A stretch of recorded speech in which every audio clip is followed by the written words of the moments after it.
آخر میں ڈال دیا کرو۔ وہ مجھے یہ بھی سمجھانے لگا کہ ان کی بیماری کا علاج ہو چکا ہے، لیکن بڑھاپے کے ساتھ یہ مسئلہ مزید بڑھ گیا ہے۔ میں نے جھنجھلا کر کہا، یہ تو گھاٹے کا سودا ہوگا، صرف باہر کھانے کے بدلے اتنی بڑی ذمہ داری لے لی۔ میرا شوہر ہنس کر بولا، جو کچھ میرا ہے وہ تمہارا بھی ہے، تم جو کہو گی میں کروں گا۔ اس کے یہ الفاظ مجھے کچھ سکون دے گئے۔ میں نے سوچا کہ کم از کم وہ میرے احسان کو تسلیم کرتا ہے، اور شاید یہ بات میری ہمت بڑھانے کے لیے کافی ہو۔ سردیوں کی آمد سے پہلے ہی میری ساس نے گیزر آن کروا لیا۔ گرمیوں میں تو بار بار نہانے کا مسئلہ کسی حد تک قابل برداشت تھا، لیکن سردی میں ان کا کہنا تھا کہ یہ مسئلہ اور بڑھ جاتا ہے۔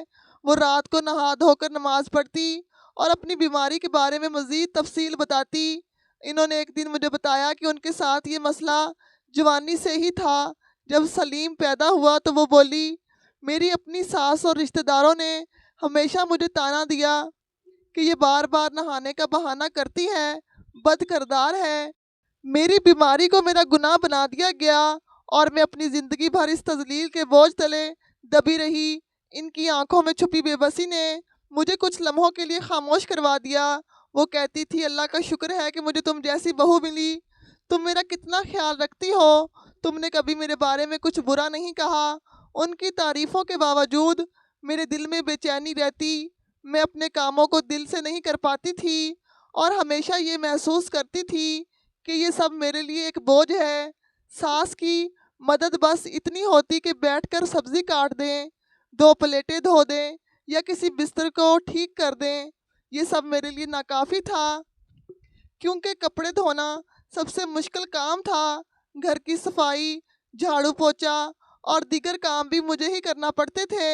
سلیم کا رویہ ان سب میں بہت معاون تھا، لیکن میں اکثر اس پر اپنے ناز و نخرے اٹھواتی۔ ایک دن میں نے جھنجھلا کر کہا، تمہاری ماں کے کام کرتے کرتے میری کمر ٹوٹ جاتی ہے اور تمہیں کوئی فکر ہی نہیں ہے۔ سلیم ہنسنے لگا، میرے قریب آیا اور بولا، چلو آج باہر کھانے چلتے ہیں، تمہیں اپنی پسند کی بریانی کھلاتا ہوں۔ میں نے تیوری چڑھا کر کہا، بریانی ہی کیوں، مجھے آئس کریم بھی چاہیے۔ ٹھیک ہے بابا، بریانی بھی ہوگی اور آئس کریم بھی، بس مسکرا دو، تمہاری مسکراہٹ میرے لیے سب کچھ ہے۔ وہ بولا۔ اس نے فوراً گاڑی نکالی اور مجھے باہر لے کر گیا۔ راستے میں میں اپنی شکایتیں گنواتی رہی اور وہ ہنستے ہوئے ہر بات پر ہاں بیوی جی آپ بالکل ٹھیک کہہ رہی ہیں کہتا رہا۔ جب ہم ریسٹورنٹ پہنچے تو میں نے اپنی پسند کے پکوان منگوائے اور اپنی آئس کریم بھی کھائی۔ وہ میرے چہرے پر خوشی دیکھ کر مطمئن نظر آیا۔ ہر بار جب میں ساس کے کاموں کا بوجھ محسوس کرتی تو میں کسی نہ کسی بہانے سے سلیم کو اپنی بات منوانے کی کوشش کرتی تھی۔ کبھی کہتی، آج شاپنگ پر لے کر چلو۔ وہ ہنستے ہوئے کہتا، بس میرے سارے پیسے تمہاری خوشیوں پر لگ رہے ہیں، لیکن ٹھیک ہے چلو۔ ایک دن جب وہ 5,000 لے کر آیا تو میں نے اسے فوراً کہا، مجھے نیا جوڑا لینا ہے۔ وہ مسکرا کر بولا، ابھی تو تنخواہ ہاتھ میں آئی ہے اور تم نے خرچنے کی تیاری کر لی۔ میں نے چہرہ بناتے ہوئے کہا، اتنے کام کرتی ہوں اور تمہیں میری ضروریات کی فکر ہی نہیں ہے۔ ارے فکر کیسے نہ ہوگی، کل ہی تمہیں لے کر چلوں گا، جو دل چاہے خرید لینا۔ اس نے میرے ماتھے پر ہاتھ رکھ کر میرا موڈ ٹھیک کرنے کی کوشش کی۔ ایک شام میں کچن میں کام کر رہی تھی اور میری تھکن چہرے پر صاف جھلک رہی تھی۔ سلیم نے آ کر کہا، آج بہت تھک گئی ہو، کیوں نہ باہر چلیں؟ میں نے غصے سے کہا، باہر چلنے سے میرے کام ختم ہو جائیں گے کیا؟ وہ ہنستے ہوئے بولا، کم از کم تمہارا موڈ تو ٹھیک ہو جائے گا، چلو آئس کریم کھاتے ہیں۔ میں نے نرمی سے کہا، آج نہیں کل لے جانا۔ ٹھیک ہے، تمہاری ہر بات سر آنکھوں پر، وہ بولا اور میرا ہاتھ تھام کر مجھے تسلی دی۔ سلیم واقعی میرا بہت خیال رکھتا تھا، جو کماتا تھا مجھ پر خرچ کرتا تھا اور میری ہر بات ماننے کی کوشش کرتا تھا، لیکن میں اس کے سامنے اپنی خوشی ظاہر نہیں کرتی تھی۔ میں چاہتی تھی کہ وہ ہمیشہ میرے موڈ کو بہتر کرنے کی کوشش کرتا رہے۔ وہ میرے چہرے پر مسکراہٹ دیکھنے کے لیے ہر ممکن حد تک جاتا۔ ساس کے کام میرے لیے بوجھ ضرور تھے، لیکن اس بوجھ کے بدلے میں اپنی باتیں منوا لیتی تھی۔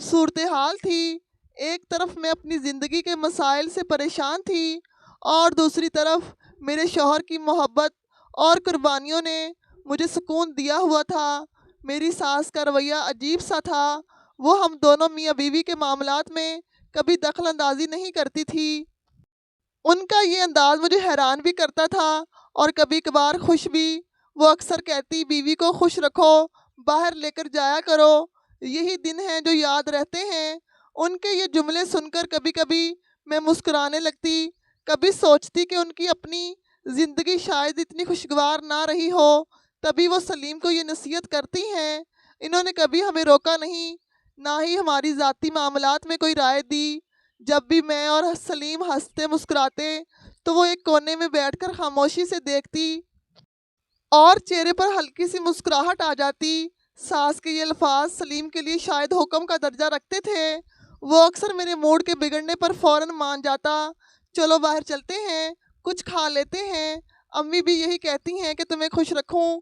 کبھی کبھار میں ضد کرتی تو وہ کہتا امی کی بات سن لو، وہ ٹھیک کہتی ہیں۔ ان کی یہ باتیں اکثر میرے دل کو نرم کر دیتی تھی۔ مجھے احساس ہوتا کہ ان کی نیت ہمیشہ اچھی تھی اور وہ واقعی چاہتی تھی کہ ہمارا رشتہ خوشیوں سے بھرپور ہو، لیکن ان کا بے داخلی رویہ کبھی کبھی مجھے الجھا دیتا تھا۔ وہ کبھی کسی بات پر اعتراض نہیں کرتی تھی، نہ کبھی مجھ سے کوئی شکایت کرتی۔ ان کی اس بے رخی میں ایک عجیب سا سکون اور اپنی دنیا سے لا تعلقی جھلکتی تھی۔ مجھے ان کی یہ بات ہمیشہ یاد رہے گی کہ یہی دن ہیں جو یاد رہتے ہیں۔ یہ جملہ سن کر میں ہمیشہ سوچتی کہ شاید وہ ہمیں زندگی دینا چاہتی ہیں جو وہ خود نہ جی سکیں۔ یہ سب تو اپنی جگہ، لیکن گھر میں کوئی کتنی بھی محبت سے رہتا ہو، کبھی نہ کبھی پھوٹ ضرور پڑتی ہے، اور ہمارے گھر میں وہ پھوٹ گیس کے بل کی صورت میں آ چکی تھی۔ گیس کا بل دیکھ کر میرا غصہ آسمان کو چھونے لگا۔ میری آنکھوں کے سامنے وہ رقم گھومنے لگی جو مجھے ہر مہینے اپنے خرچوں سے بچانے کی امید ہوتی تھی، لیکن اس مہینے کے بل نے وہ تمام امیدیں خاک میں ملا دی تھی۔ میں نے بل کو ہاتھ میں پکڑے سلیم کی طرف دیکھا جو سکون سے چائے پی رہا تھا۔ دل چاہا کہ اس سکون کو جوڑ کر پوچھوں، یہ کیا ہو رہا ہے؟ تمہارے دیے ہوئے پیسوں سے گھر کا خرچ تو چل رہا ہے، لیکن میرا کیا؟ میرے لیے تو کچھ بھی نہیں بچ رہا۔ میری ہمسائی کی باتوں نے جلتی پر تیل ڈال دیا۔ گیزر سب سے زیادہ گیس کھاتا ہے۔ اس کے یہ جملے میرے کانوں میں گونج رہے تھے۔ میرے دل میں خیال آیا، کیا میری ساس کو یہ احساس نہیں کہ ان کی بیماری اور ان کا خرچ میرے لیے ایک مسلسل قربانی بن گیا ہے؟ مجھے یاد آیا کہ سلیم ہمیشہ کہتا ہے جو پیسے دے رہا ہوں انہی میں گزارا کرو، اور میں ہر بار اپنی بچت کے پیسے چھپا کر رکھتی تھی، لیکن اس بار تو یہ بل سب کچھ ختم کر دے گا۔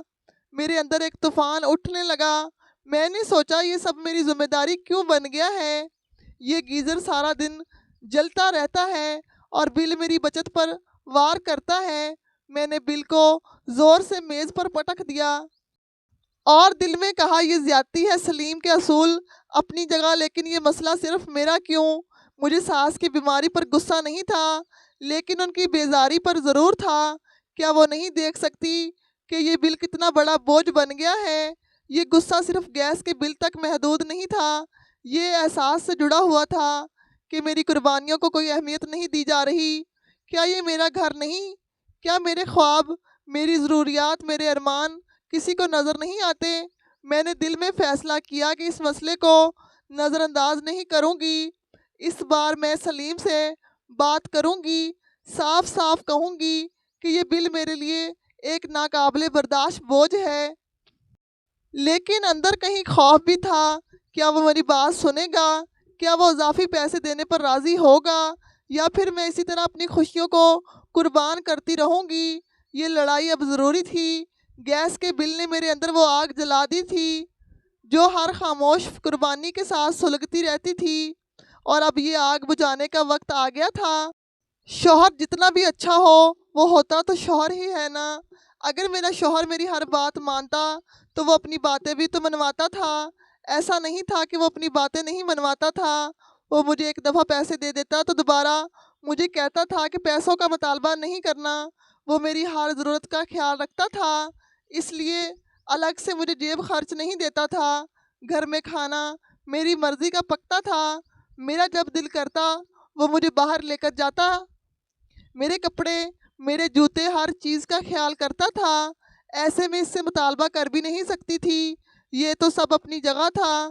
ایک دن میری ہمسائی نے میرے دل میں وہم ڈال دیا، کہنے لگی کہ تمہارے شوہر کو میں نے کسی اور عورت کے ساتھ دیکھا ہے۔ میں حیران رہ گئی، میں نے کہا کہ کیا مطلب؟ اس نے کہا کہ ہاں، رکشے سے اتر رہا تھا کسی عورت کے ساتھ۔ میں نے کہا کہ رکشے سے اتر رہا تھا تو اس کا مطلب یہ ہے کہ وہ عورت میرے شوہر کے ساتھ تھی، ہو سکتا ہے دونوں ایک ہی رکشے میں بیٹھے ہوں۔ اس نے کہا کہ اسپیشل رکشے میں الگ الگ سواریاں تھوڑی بیٹھتی ہیں۔ اس نے بار بار میرے دماغ میں یہ بات ڈالنی شروع کر دی۔ میں نے کہا کہ میرا شوہر تو بہت اچھا ہے۔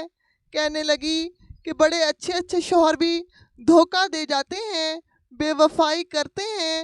میں نے تمہارے شوہر کو تو مجھے زیادہ خوبصورت اور کم عمر لڑکی کے ساتھ دیکھا ہے، اب تم خود ہی پتہ لگاؤ کہ وہ کون سی تھی۔ میں تو حیران رہ گئی۔ میں نے کہا کہ کیا کیا برداشت کروں میں؟ ایک طرف یہ گیس کا بل میرے سر پر ناچ رہا ہے، گھر کا خرچہ مجھے پورا کرنا ہے، دوسری طرف یہ عجیب عجیب باتیں کر رہی ہے۔ میرا شوہر بہت اچھا ہے، انسان تھا، لیکن جب سے شادی ہوئی تھی اس کی جیب میں زیادہ ہی پیسے رہنے لگے تھے، اور جب شوہر کے پاس ضرورت سے زیادہ پیسے ہوتے ہیں تو وہ دوسری شادی کے بارے میں ضرور سوچتا ہے۔ غریب لوگ کبھی بھی دوسری شادی کے بارے میں نہیں سوچتے، لیکن یہ جن کے پیٹ بھرے ہوتے ہیں وہ ضرور سوچتے ہیں۔ گھر بھی ہمارا بڑا تھا، 2-3 کمرے تو فارغ ہی پڑے رہتے تھے۔ کہیں اس نے سوچ لیا ہو کہ ان کمروں کو بھرنے کے بارے میں سوچا جائے۔ غصہ میرا کسی اور طرف کا تھا، لیکن اب نکلنا کسی اور طرف تھا۔ مجھے میری ساس پر بہت غصہ آ گیا۔ میں نے اپنی ساس سے کہہ دیا کہ گیزر نہ آن کریں، ویسے بھی گھر کی بات گھر میں ہی رہ جانی چاہیے، اسی لیے میں نے سوچا کہ سیدھا ہونے سے بات کر لینی چاہیے۔ میں نے جب یہ فیصلہ کیا تو اندر ہی اندر ایک عجیب سا سکون محسوس ہوا، جیسے میں نے اپنے دل کی بات کہہ دی ہو، لیکن غصے کے جذبات اس سکون پر غالب آ گئے اور مجھے اپنا فیصلہ بالکل درست لگ رہا تھا۔ میں نے سوچا کہ یہ مسئلہ کسی نہ کسی طرح ختم ہونا چاہیے، ورنہ سردیاں تو مجھ پر بھاری پڑ جائیں گی۔ اسی خیال کے ساتھ میں نے بڑی نرمی سے اپنی ساس کے سامنے بات رکھی۔ امی، اب آپ گیزر آن نہیں کریں گی، ٹھنڈے پانی سے ہی وضو کیا کریں اور غسل کر لیا کریں، ویسے بھی ٹھنڈے پانی سے نہانے کا اپنا ایک الگ فائدہ ہے، صحت کے لیے اچھا ہوتا ہے، اور اللہ کے حضور پیش ہونا ہے تو تھوڑی محنت تو کرنی ہی پڑے گی، تبھی زیادہ ثواب ملے گا۔ ان کے چہرے پر حیرت اور بے بسی کے آثار نمایاں تھے۔ انہوں نے فوراً کہا، بیٹا میری عمر دیکھو، 400 بیماریاں میرے اندر ہیں، ٹھنڈے پانی سے کیسے غسل کر سکتی ہوں؟ اگر بات صرف وضو کی ہوتی تو میں کر بھی لیتی، لیکن تمہیں تو میری بیماری کا پتہ ہے، میں تو پہلے ہی بہت مشکل سے چل پھر رہی ہوں، اب یہ کیسے ہوگا؟ میں نے ان کی بات سنی، مگر دل میں یہ ٹھان لیا تھا کہ اپنے ارادے پر قائم رہوں گی۔ میں نے سخت لہجے میں کہا، امی آپ کو بھی تو احساس ہونا چاہیے کہ اتنے زیادہ بل آئیں گے تو کون پورا کرے گا؟ آپ کو پتہ ہے آج کل گیس کے بل کس قدر زیادہ ہوتے ہیں، اگر لاکھوں روپے کا بل آ گیا تو کون دے گا؟ اور اگر یہ گیس کا میٹر ہی ہٹا دیا گیا تو پھر گیس کہاں سے آئے گی؟ ایسے میں تو لوگ بوتلوں میں گیس خرید کر استعمال کرتے ہیں، جو مزید مہنگی ہوتی ہے۔ سردیاں ابھی شروع ہوئی ہیں، پوری سردیاں گزرنی ہیں، آپ بھی میری مجبوری کو سمجھنے کی کوشش کریں۔ میری باتوں سے ان کی بے بسی مزید گہری ہو گئی۔ وہ بار بار کہنے لگی، ایسا نہیں ہو سکتا، میں یہ نہیں کر سکتی، ٹھنڈے پانی سے نہانا میرے بس کی بات نہیں ہے۔ لیکن میں نے بھی تہیہ کر رکھا تھا کہ کوئی بھی بات نہیں مانو گی۔ میں نے 2 ٹوک انداز میں کہا، امی جو میں کہہ دیا سو کہہ دیا، اگر آپ نے اب گیزر آن کیا تو مجھ سے برا کوئی نہیں ہوگا، اور اگر آپ نے میرے منع کرنے کے باوجود یہ گرم پانی کرنے کی کوشش کی تو میں گیزر کا کنیکشن ہی کٹوا دوں گی۔ انہوں نے بے یقینی کے عالم میں میری طرف دیکھا۔ مجھے لگا جیسے وہ کسی آخری امید کے سہارے سلیم سے بات کرنے کا سوچ رہی ہوں۔ میں نے فوراً ان کی سوچ پر پانی پھیرتے ہوئے کہا، اور خبردار یہ بات آپ نے سلیم کو بتائی تو پھر جو ہوگا آپ جانتی ہیں۔ میں بھی اسی گھر میں ہوں اور آپ بھی بہتر یہی ہے کہ آپ میرے کہنے پر عمل کریں اور سلیم کے سامنے یہ بات نہ لائیں۔ میرے لہجے کی سختی نے انہیں خاموش کروا دیا۔ وہ ایک لمحے کے لیے کچھ بول نہ سکی، جیسے ان کے پاس کہنے کے لیے کچھ رہ ہی نہ گیا ہو۔ ان کی بے بسی دیکھ کر مجھے عجیب سا سکون محسوس ہوا، لیکن ساتھ ہی دل کے کسی کونے میں ہلکی سی بے چینی بھی سر اٹھا رہی تھی۔ کیا میں ٹھیک کر رہی تھی؟ کیا یہ میرے حق میں بہتر تھا؟ لیکن اس وقت میری مجبوری اور غصے نے ان سوالات کو پسے پشت ڈال دیا۔ گھر کے حالات، ذمہ داریاں اور تعلقات کا بوجھ عجیب کشمکش پیدا کر رہا تھا۔ جب میں نے اپنی ساس کو گیزر استعمال کرنے سے روک دیا تب مجھے لگ رہا تھا کہ میں نے ایک درست فیصلہ کیا ہے، لیکن جب میں اپنی ماں کے گھر گئی اور وہاں کی حالت دیکھی تو میرے جذبات نے مجھے ایک بالکل مختلف سمت میں دھکیل دیا۔ رات گزرنے کے ارادے سے جب میں اپنی ماں کے گھر پہنچی تو میں نے ان کے لیے کھانے پینے کا انتظام پہلے ہی کر لیا تھا تاکہ وہاں رہتے ہوئے مجھے زیادہ فکر نہ ہو۔ میں نے اپنی ساس کے لیے بھی گھر چھوڑنے سے پہلے کھانا تیار کر دیا تھا تاکہ میرے شوہر کو کوئی پریشانی نہ ہو، لیکن جب میں اپنی ماں کے گھر پہنچی اور وہاں کے حالات دیکھے تو دل بہت دکھی ہوا۔ ٹھنڈے پانی سے جب میں نے ہاتھ دھوئے تو میرے ہاتھ کانپ رہے تھے۔ میں حیران رہ گئی اور فوراً ماں سے پوچھا، امی آپ کے گھر میں تو گیزر تھا نا؟ ماں نے دھیمی آواز میں جواب دیا، ہاں بیٹا تھا، لیکن خراب ہو گیا تھا تو بیچ دیا۔ یہ سن کر میرے دل کو دھچکا لگا۔ پھر آپ کیا کرتی ہیں؟ میں نے بے چینی سے پوچھا۔ ماں نے اپنے سکون بھرے لہجے میں کہا، بیٹا جیسے سب کرتے ہیں ویسے ہی گزارا کر لیتی ہوں، اللہ مالک ہے۔ میں نے کہا کہ نہیں امی، پانی بہت ٹھنڈا ہے، آپ بیمار ہو جائیں گی۔ یہ تو بھائی کو فکر کرنی چاہیے نا، اچھی بھلی کمائی کرتا ہے، گھر میں دوسرا گیزر نہیں لگوا سکتا۔ میری بھابھی نے یہ بات سن لی تو کہنے لگی کہ ہم اس گھر کو چلا رہے ہیں، یہی کافی ہے۔ اگر تمہیں اتنی فکر ہے تو اپنی ماں کے لیے خود ہی گیزر کا انتظام کیوں نہیں کر دیتی؟ یہ بات سن کر میری انا پر بن گئی اور میں نے اونچی آواز میں کہہ دیا کہ آج کر کے ہی جاؤں گی انتظام۔ میری بھابھی کہنے لگی کہ بڑی آئی تو ایک ہی دن میں انتظام کرنے والی، تمہیں پتہ ہے اس سیزن میں گیزر کی کیا قیمت ہے؟ وہ مجھے بار بار جواب دے رہی تھی اور مجھے بہت غصہ آ رہا تھا، لیکن میں نے ان کو جواب نہیں دیا کیونکہ میں نے سوچا کہ میں وہ کر کے دکھاؤں گی جو میں بولنا چاہتی ہوں۔ یہ جواب میرے لیے ناقابل برداشت تھا۔ میں نے غصے اور دکھ کے ملے جلے جذبات میں کہا، نہیں امی، ایسے تو آپ بیمار ہو جائیں گی، آپ کی صحت کا مجھے بالکل بھی سمجھوتا منظور نہیں ہے۔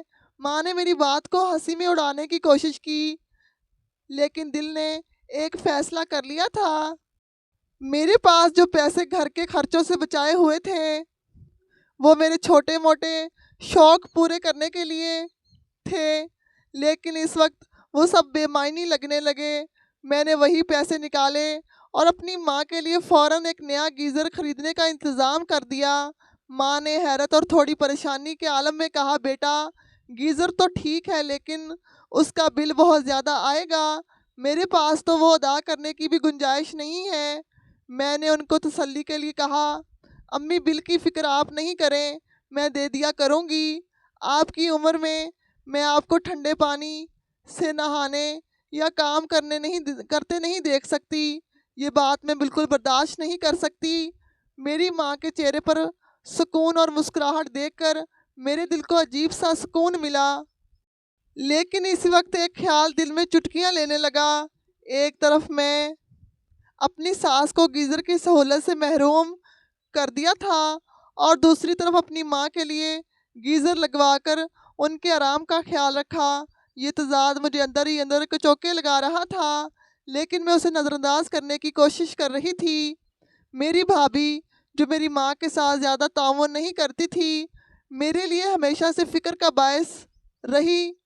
میں نے اپنی ماں کے گھر آنے کا فیصلہ اس لیے کیا تھا کہ مجھے پتہ چلا تھا کہ ماں کو سخت سردی، کھانسی اور زکام ہو گیا ہے۔ ان کی صحت کو دیکھ کر میرا دل بھر آیا اور میں نے وہ سب کرنے کا فیصلہ کیا جو میں ان کے لیے کر سکتی تھی۔ یہ سب کچھ میں نے اپنے شوہر کو بتائے بغیر کیا تھا، کیونکہ گیزر خریدنے کے لیے جو پیسے میں نے استعمال کیے وہ وہی تھے جو میں نے گھر کے اخراجات سے بچا کر جمع کیے تھے۔ اگر میں یہ بات سلیم کو بتا دیتی تو یقیناً وہ مجھ سے سوال کرتا کہ میں نے یہ سب کچھ چھپ کر کیوں کیا۔ شاید میں نے چوری یہ سب کیا، لیکن اپنی ماں کی خوشی اور آرام کے لیے مجھے یہ فیصلہ بالکل درست لگا۔ مجھے یہ بھی معلوم تھا کہ اگر سلیم کو یہ بات پتہ چلتی تو وہ ناراض ہو سکتا تھا، لیکن دل میں کہیں یہ تسلی تھی کہ میری ماں اب آرام سے ہوں گی، اور یہی میرے لیے کافی تھا۔ ایک دن شام کا وقت تھا، میں کچن میں چائے بنا رہی تھی کہ ہماری محلے والی اچانک آ گئی۔ وہ سیدھی آ کر میرے پاس بیٹھی اور گپ شپ شروع کر دی۔ باتوں کے دوران اس کی نظر میری ساس پر پڑی جو ٹھنڈے پانی سے نہا دھو کر باہر نکل رہی تھی۔ وہ سخت کانپ رہی تھی اور ان کے ہاتھ پاؤں کی کپ کپاہٹ صاف نظر آ رہی تھی۔ محلے والی نے حیرت سے پوچھا، نیلم یہ کیا پاگل پن ہے؟ تمہاری ساس ٹھنڈے پانی سے نہا رہی ہے، سردی میں ایسا کون کرتا ہے؟ میں نے بے پرواہی سے جواب دیا، نہیں یہ پاگل پن نہیں ہے، میں نے گیزر بند کروا دیا ہے۔ یہ سن کر وہ چونکی اور بولی، یہ تو تم نے ٹھیک کیا، لیکن نیلم یہ ٹھنڈے پانی سے نہا رہی ہے، اگر بیمار ہو گئی تو پھر علاج کا خرچہ بھی تم لوگوں کو ہی اٹھانا پڑے گا۔ میں نے مسکراتے ہوئے کہا، ہمارا خرچہ کیوں ہوگا؟ ان کے پاس تو اپنی پینشن ہے نا، اسی میں سے اپنا علاج کروا لیں گی، اور اگر زیادہ مسئلہ ہوا تو اسی پینشن سے نیا گیزر بھی لگوا لیں۔ محلے والی کو یہ سن کر حیرت ہوئی۔ اس نے پوچھا، تمہیں ان کی پینشن کے بارے میں کیسے پتہ ہے؟ میں نے ہلکی سی ہنسی کے ساتھ جواب دیا، ایک دن اتفاقاً ان کے سامان میں پینشن کارڈ دیکھ لیا تھا، تب سے ہی مجھے پتہ چلا کہ ان کے پاس اپنی آمدنی ہے۔ یہ بات کرتے ہوئے میرے دل کا جو تھوڑا بہت بوجھ تھا وہ بھی ختم ہو گیا۔ میں نے سوچا کہ میں نے جو کچھ کیا وہ بالکل ٹھیک تھا۔ اگر ان کے پاس اپنی پینشن ہے تو وہ اپنے لیے سب کچھ کر سکتی ہیں۔ اب مجھے اپنے فیصلے پر کوئی شرمندگی اور گناہ کا احساس نہیں ہو رہا تھا۔ محلے والی نے میری بات کی تائید کی اور کہا، ہاں نیلم تم نے ٹھیک کہا، آخر یہ اپنا خرچہ تو انہیں خود نکالنا چاہیے۔ کل کو تمہارے بچے ہوں گے، ان کے ہزاروں اخراجات ہوں گے، پھر ان کے خرچے اٹھانے کے لیے تمہارے پاس وقت اور پیسہ کہاں ہوگا؟ میں نے اس کی بات سے اتفاق کیا اور کہا کہ بالکل، اور یہی وجہ ہے کہ میں نے اپنے دل کو تسلی دی ہے کہ میں نے جو کیا وہ غلط نہیں تھا۔ میری ساس جان بوجھ کر ٹھنڈے پانی سے نہا رہی ہے تاکہ بیمار ہو جائیں اور میرے شوہر کو پتہ چل جائے، لیکن یہ سب ان کا ڈرامہ ہے اور میں ان کا حصہ نہیں بننے والی۔ یہ بات کہہ کر میں مطمئن ہو گئی۔ اندرونی طور پر میں خود کو حق بجانب سمجھ رہی تھی اور میرے اندر کوئی پچھتاوا باقی نہیں رہا تھا۔ رات کا وقت تھا، گھر پر ایک گہری خاموشی چھائی ہوئی تھی۔ میرے شوہر کام سے واپس آ کر تھکے ہوئے تھے، لیکن اچانک ان کے چہرے پر کچھ تبدیلی محسوس ہوئی۔ وہ کہنے لگے، نیلم مجھے امی کی بڑی یاد آ رہی ہے۔ ان کے لہجے میں ایک عجیب سی بے چینی تھی۔ میں نے لاپرواہی سے کہا، یاد کیا آ رہی ہے، ایک ہی گھر میں تو ہیں۔ انہوں نے گہری سانس لی اور کہا، نہیں نیلم کئی دن ہو گئے ہیں ان کے پاس بیٹھے ہوئے، ذرا جا کر ان سے بات کر لیتا ہوں۔ میں نے روکھے لہجے میں جواب دیا، یہ وقت تو ان کے سونے کا ہے، سو گئی ہوں گی۔ انہوں نے کہا کہ نہیں، اس وقت عشاء کی نماز پڑھ رہی ہوں گی، اور پھر وہ اٹھ کر اپنی ماں کے کمرے کی طرف چل دیے۔ کمرے میں جا کر جیسے ہی انہوں نے دروازہ کھولا، ان کی آواز گونجی، امی، لیکن کوئی جواب نہیں آیا۔ وہ قریب گئے، ان کا ہاتھ ہلایا اور اچانک گھبرا کر باہر آئے۔ ان کے چہرے پر ہوائیاں اڑ رہی تھی۔ وہ چلانے لگے، نیلم جلدی آؤ، امی تو سانس نہیں لے رہی۔ میری بھی حالت کچھ عجیب ہو گئی۔ جلدی سے ایمبولینس کو فون کیا اور ان کی حالت کے بارے میں بتایا۔ لیکن ایمبولینس کے پہنچنے سے پہلے ہی میری ساس کی سانسیں ہمیشہ کے لیے رک چکی تھی۔ ڈاکٹرز نے آ کر تصدیق کر دی کہ وہ اس دنیا سے جا چکی ہیں اور شاید ٹھنڈ کی شدت کے باعث ان کی موت ہوئی تھی۔ گھر میں ایک دم سے کوہرام مچ گیا۔ میرے شوہر گمسم ہو گئے اور ان کی آنکھوں میں آنسو بھر آئے۔ میں حیرت سے انہیں دیکھ رہی تھی، لیکن میرے اندر کوئی خاص غم یا پچھتاوا محسوس نہیں ہو رہا تھا۔ میں تو یہی سوچ رہی تھی کہ اب پھر خرچہ ہوگا۔ ہم نے قریبی رشتہ داروں اور محلے والوں کو خبر دینا شروع کر دی۔ صبح تک گھر میں لوگوں کا آنا جانا شروع ہو گیا۔ ہر کوئی افسوس کے ساتھ آیا، میری ساس کے لیے دعائیں کی اور ان کے اچھے اخلاق کی تعریف کی۔ گھر میں مکمل طور پر سوگ کا ماحول تھا۔ میں نے خود کو پرسکون ظاہر کیا اور مہمانوں کی میزبانی میں لگ گئی، لیکن میرے دل میں ایک عجیب سا سکون تھا، شاید یہ سوچ کر کہ اب گھر کے اخراجات میں کوئی کمی آئے گی، یا پھر یہ کہ جو کچھ ہوا وہ میرے اختیار سے باہر تھا۔ میرے شوہر اپنی ماں کے بستر کے پاس بیٹھے مسلسل رو رہے تھے۔ محلے کی عورتوں نے مجھے بھی بلایا کہ میں ان کے پاس بیٹھوں، لیکن میں نے بہانہ بنا کر کہا کہ میں مہمانوں کے انتظامات دیکھ رہی ہوں۔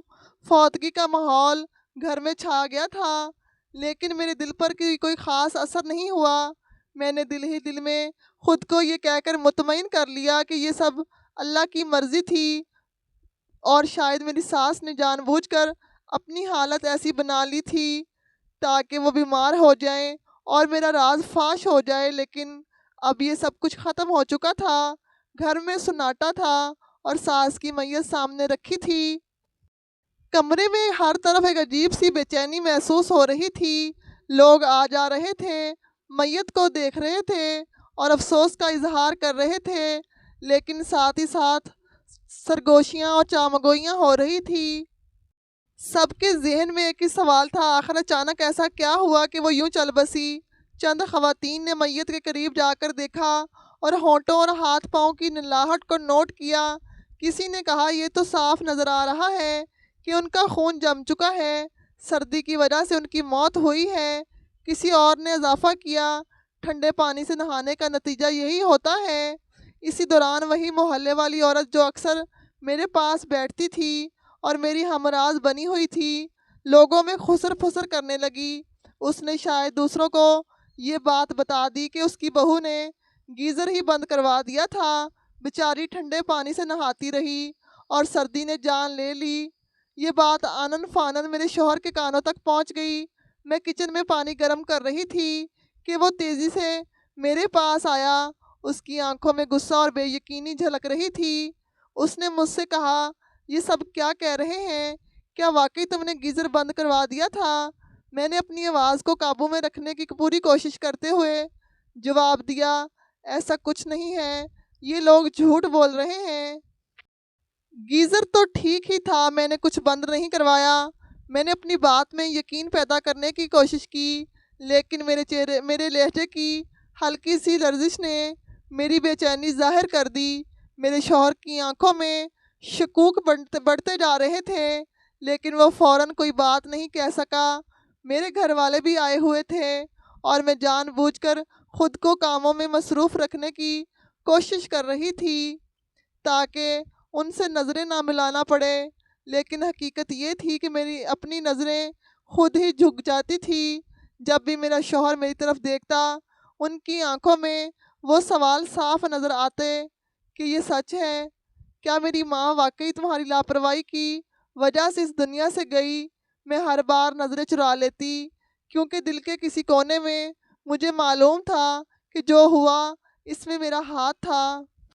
میرے ذہن میں بار بار یہی خیال آ رہا تھا کہ جیسے ہی میت کو دفنایا جائے گا اور لوگ چلے جائیں گے، وہ ضرور مجھ سے دوبارہ سوال کرے گا، لیکن میں نے پہلے ہی طے کر لیا تھا کہ میں انکار کروں گی۔ میں صاف کہوں گی کہ گیزر تو چل رہا تھا اور سردی کی شدت سے یہ حادثہ ہو گیا۔ میں نے اپنی طرف سے یہ بات سنبھالنے کی پوری تیاری کر لی تھی، لیکن میرے دل کی بے چینی کم نہیں ہو رہی تھی۔ سچائی کا بوجھ میرے اندر گونج رہا تھا اور مجھے پتہ تھا کہ چاہے جتنا بھی جھوٹ بول لوں، میرے شوہر کی نگاہوں کا سوال ختم نہیں ہوگا۔ لوگ تو بات کی کھال نکالتے ہیں، میری ساس کی میت بھی میرے لیے مصیبت بنی پڑی تھی۔ میں کہہ رہی تھی کہ بس جلدی جلدی ان کو یہاں سے لے جایا جائے تاکہ بات ختم ہو۔ اس کے بعد رو دھو کر اپنے شوہر کو اپنی باتوں میں لگا لوں گی۔ گھر کا ماحول گہرے صدمے میں ڈوبا ہوا تھا۔ میری ساس کی میت اب بھی گھر کے مرکزی کمرے میں رکھی گئی تھی۔ ہر طرف افسوس اور دکھ کا منظر تھا، لیکن اچانک ایک اور قیامت آ گری۔ میری ماں جو گھر کے معاملات میں میری مدد کے لیے آئی ہوئی تھی، پانی گرم کرنے کے لیے گیزر کے پاس گئی۔ جیسے ہی اس نے گیزر کو چھوا، ایک زوردار جھٹکا لگا اور وہ وہیں بے ہوش ہو کر گر گئی۔ میں نے فوراً شور مچایا، سب لوگ بھاگ کر آئے۔ کسی کو سمجھ نہیں آ رہا تھا کہ کیا ہوا ہے۔ میں گھبراہٹ کے عالم میں ان کی طرف گئی، لیکن جیسے ہی میں نے ان کا جسم چھوا، میرے ہاتھوں میں ایک زبردست جھٹکا محسوس ہوا۔ گرنٹ کی شدت سے میرا جسم کانپ اٹھا اور میری ایک ٹانگ بالکل بے جان ہو گئی۔ میں فرش پر گر گئی۔ میرے ارد گرد سب لوگ چیخنے لگے، لیکن میرے کانوں میں کوئی آواز نہیں جا رہی تھی۔ گھر میں افراتفری مچ گئی۔ میری ماں کو فوراً ہسپتال لے جایا گیا۔ میں تکلیف کے باوجود فرش پر لیٹی دعائیں کر رہی تھی کہ شاید وہ بچ جائیں، لیکن جب وہ ہسپتال پہنچی، ڈاکٹروں نے صاف کہہ دیا کہ وہ راستے میں ہی دم توڑ چکی تھی۔ یہ سن کر میرا دل دہل گیا۔ اب گھر کے ایک کمرے میں میری ساس کی میت رکھی تھی اور دوسرے کمرے میں میری ماں کا جسم لایا جا رہا تھا۔ میرے لیے یہ سب ناقابل یقین تھا۔ وہ ماں جس کے لیے میں نے ہمیشہ سہولیات فراہم کی، جس کی راحت میری اولین ترجیح رہی، وہی آج ایک لمحے میں مجھے چھوڑ کر چلی گئی۔ اور میری ساس جس نے میں نے ہمیشہ سخت رویہ اپنایا، وہ بھی اس دنیا سے جا چکی تھی۔ اس دن مجھے یوں لگا کہ اللہ نے میرے اعمال کا حساب اسی دنیا میں لے لیا۔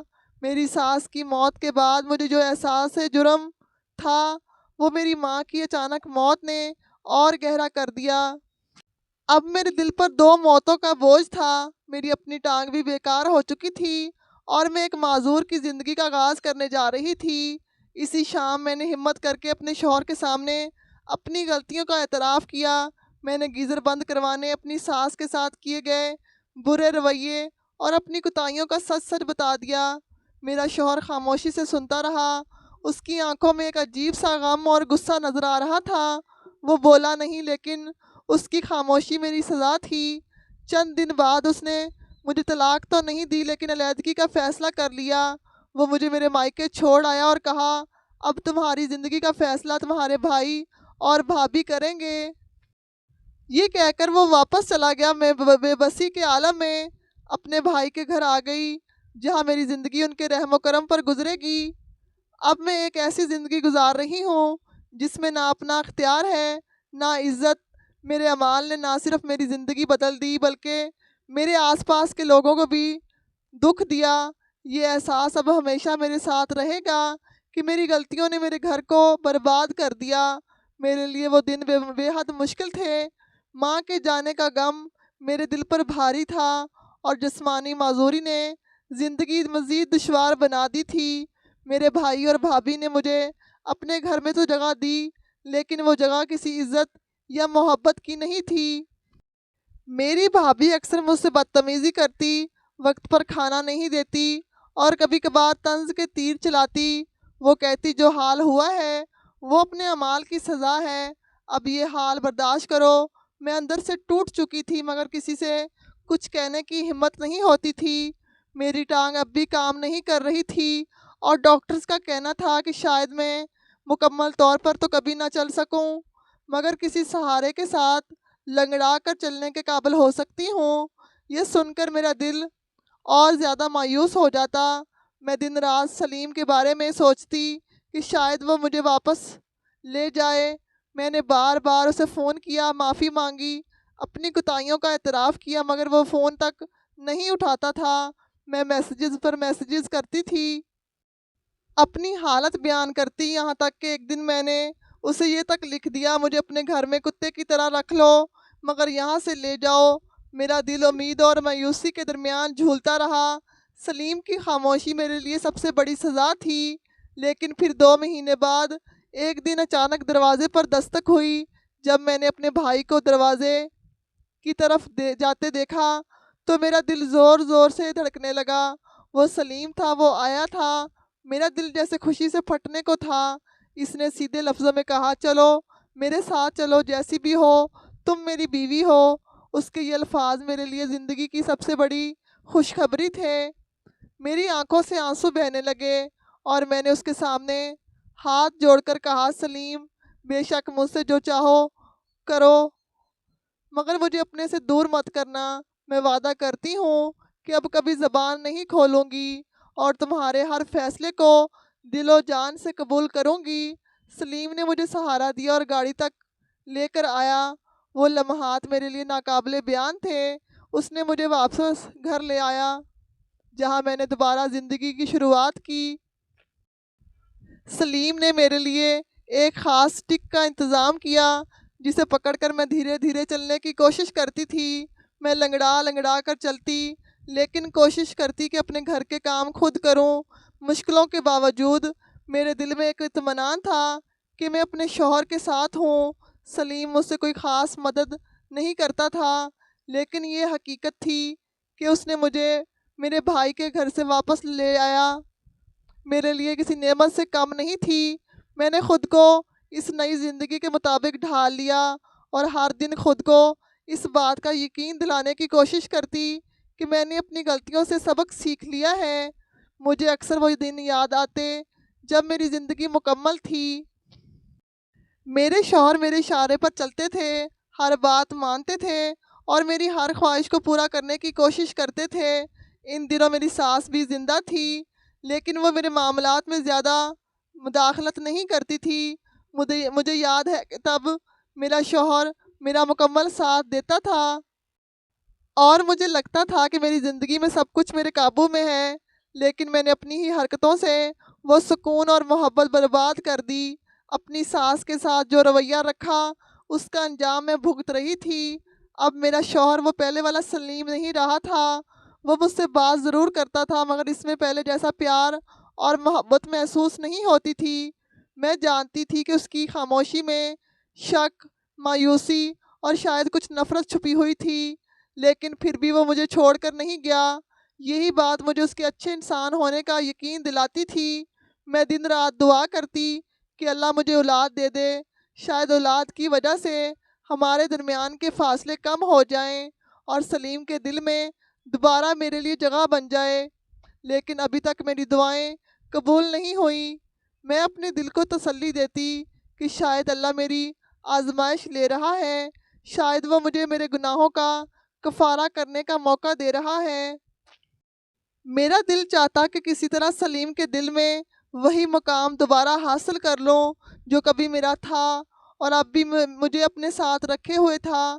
یہ اس کی انسانیت اور اچھائی کا ثبوت تھا، لیکن میں جانتی تھی کہ وہ محبت، وہ تعلق جو کبھی ہمارے درمیان تھا، اب صرف میرے خوابوں میں باقی رہ گیا تھا۔ میری زندگی اب ایک ٹھہراؤ کا شکار ہو چکی تھی۔ میں نے خود اپنے ہاتھوں سے اپنی خوشیاں، اپنے رشتے اور سکون برباد کر دیا۔ میرا شوہر اب مجھ سے صرف ضرورت کی بات کرتا ہے۔ اس کی نظروں میں وہ محبت نہیں رہی جو کبھی میرے لیے ہوا کرتی تھی۔ وہ صرف گھر کے معاملات کے حوالے سے بات کرتا ہے اور دل کی باتیں شاید اب اس کے دل میں ہی دفن ہو گئی ہیں۔ میں لنگڑا لنگڑا کر چلتی ہوں اور ہر قدم مجھے میرے ماضی کے فیصلوں کی یاد دلاتا ہے۔ اپنی ماں کی یاد آتی ہے جو میری ہر ضرورت کا خیال رکھتی تھی، اور میری ساس کی بھی، جنہیں میں نے اپنی ضد اور لالچ کی بھین چڑھا دیا۔ دونوں مائیں میری زندگی کا حصہ تھی، مگر میں نے خود ان سے دوری پیدا کی۔ میرے لالچ، میری ضد اور خود غرضی نے میرے آس پاس کے لوگوں کو مجھ سے دور کروا دیا۔ اگر میں نے اپنی ساس کے ساتھ محبت اور احترام کا رشتہ رکھا ہوتا تو شاید آج میرے حالات کچھ اور ہوتے۔ میری ماں جو میری سب سے بڑی حمایتی تھی، وہ بھی مجھے اس دنیا میں اکیلا چھوڑ گئیں۔ اب میں دن رات اپنے رب سے معافی مانگتی ہوں۔ میں دعا کرتی ہوں کہ اللہ میرے دل کا بوجھ ہلکا کر دے، میرے گناہوں کو معاف کر دے اور میرے شوہر کے دل میں میرے لیے کچھ نرم گوشہ پیدا کر دے، لیکن شاید یہ وقت مجھے میری غلطیوں کا کفارہ ادا کرنے کے لیے دیا گیا ہے۔ میری زندگی اب ایک خاموش اذیت بن چکی ہے، جہاں میں اپنے گناہوں کے انجام کو روز دیکھتی ہوں۔ اب میں اس کے اثرات کے ساتھ جینے پر مجبور ہوں۔ بزرگوں کی عزت کرنا ہماری زندگی کا سب سے بڑا اصول ہونا چاہیے، خاص طور پر شوہر کی ماں کی عزت کو اپنی ذمہ داری سمجھنا چاہیے۔ وہ ماں جنہوں نے اپنے بیٹے کو اس مقام تک پہنچایا، اس کی تربیت کی، اس کی ضروریات پوری کی اور اسے زندگی کے قابل بنایا، اس کا احترام نہ کرنا سراسر ناانصافی ہے۔ مجھے آج اپنی زندگی کے ان لمحات پر بے حد افسوس ہوتا ہے جب میں نے اپنی ساس کے ساتھ برا رویہ اختیار کیا۔ میں نے ان کی ضرورتوں کو نظر انداز کیا، انہیں تکلیف دی اور اپنی خوشیوں اور آرام کے لیے ان کی قربانی کو فراموش کر دیا۔ میری سب سے بڑی غلطی یہ تھی کہ میں نے یہ سوچا کہ وہ میرے لیے بوجھ ہیں اور میں نے ان کے حق میں غلط فیصلے کیے۔ اپنی ساس کے ساتھ برا سلوک کرتے وقت میں یہ بھول گئی تھی کہ وہ بھی کسی کی ماں ہیں، کسی کی بیٹی ہیں اور ان کے بھی جذبات ہیں۔ میں نے اپنی ماں کے لیے آسانیاں پیدا کرنے کے چکر میں اپنی ساس کو نظر انداز کیا اور ان کے ساتھ جو ناانصافی کی، اس کا بدلہ قدرت نے مجھے سخت طریقے سے دیا جب میں نے ان سے گیزر کی سہولت چھین لی اور ان کے لیے مشکلات پیدا کی۔ تو اس وقت مجھے احساس نہیں تھا کہ میں کیا غلط کر رہی ہوں۔